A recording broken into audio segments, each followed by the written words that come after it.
At 8:46 a.m. on Tuesday, September the 11th, 2001, Flight 11 was deliberately flown into the North Tower of the World Trade Center. Here is a clip of that first impact. It was taken by a TV crew that, coincidentally enough, were in New York completing a documentary on New York firefighters. The cameraman heard the plane, thought that it was a bit too close to the city, pointed his camera at it and caught the impact.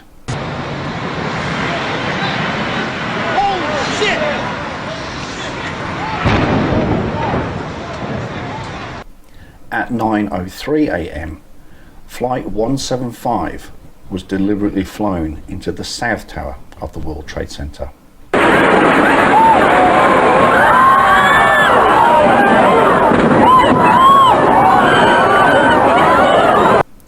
At 9:37 a.m, Flight 77 was flown into the Pentagon in Washington.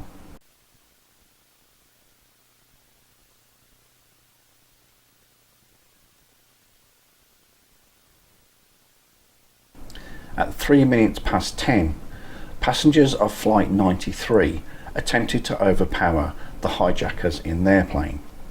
Unfortunately, the hijackers had heard over the radio that the other 3 flights had reached their targets, so they just rolled the plane and crashed it in a field in Stony Creek Township near Shanksville, Pennsylvania.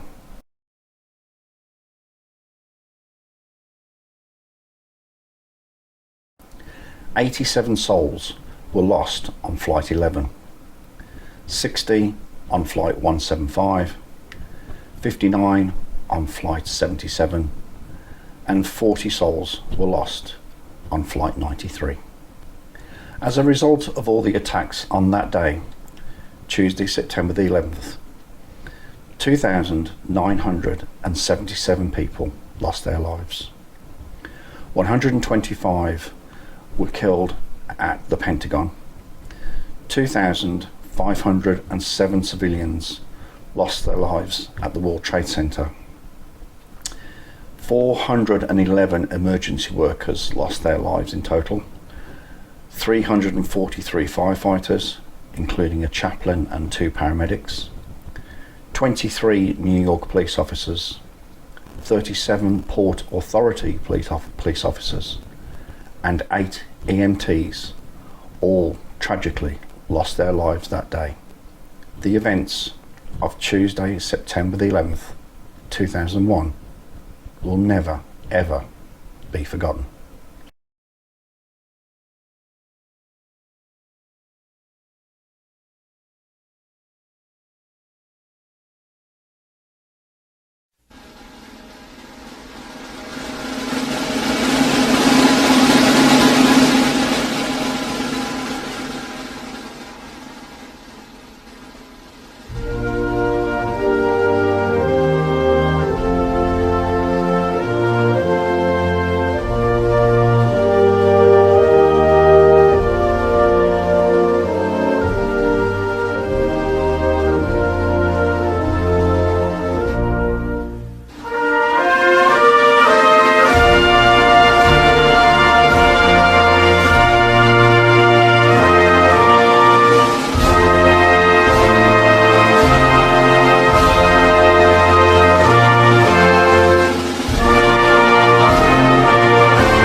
Queen Elizabeth II was born on April the 21st, 1926, and was named Elizabeth Alexandra Mary Windsor. She was the first child of the Duke and Duchess of York, who would later be better known as King George VI and Queen Elizabeth. The Duke of York ascended to the throne in 1936 to become King George VI.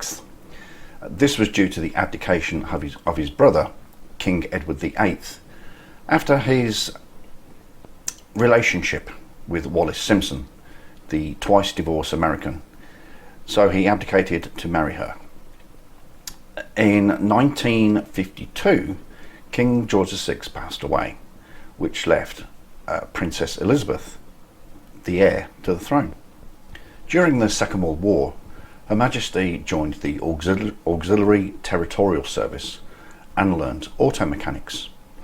And on VE Day, the end of the war, she and Princess Margaret ventured out into the streets on their own to join the celebrations. They went incognito and they danced down at Whitehall. Elizabeth II met Prince Philip of Greece and Denmark in 1934. They met again in 1937, and on their third meeting in 1939, she fell in love and they commenced a correspondence relationship. They were actually second cousins once removed. However, in July of 1947, they became engaged and were married later that year in November of 1947, and had a very, very happy marriage for 73 years, until the passing, of course, of Prince Philip at the age of 99. The Queen gave birth to 4 children. Charles in 1948, Anne in 1950, Andrew in 1960, and Edward in 1964. Charles, of course, is better known as Prince Charles, or the Prince of Wales, and he has now ascended to the throne to become King Charles III. The Queen is Britain's longest reigning monarch at 70 years. Celebrations have included silver, golden, diamond and platinum jubilees. She is the second longest reigning monarch in the world, just behind King Louis XIV of France. And so it was on September the 8th. The Queen was under medical supervision at Balmoral Castle in Scotland. Her children and their families were all summoned to the castle to basically say goodbye. And at 6:30 that evening, September the 8th, it was announced that the Queen had passed away. Ma'am, it was a pleasure and a privilege to serve under you as a police officer for 13 years in England and New Zealand. May you rest in peace.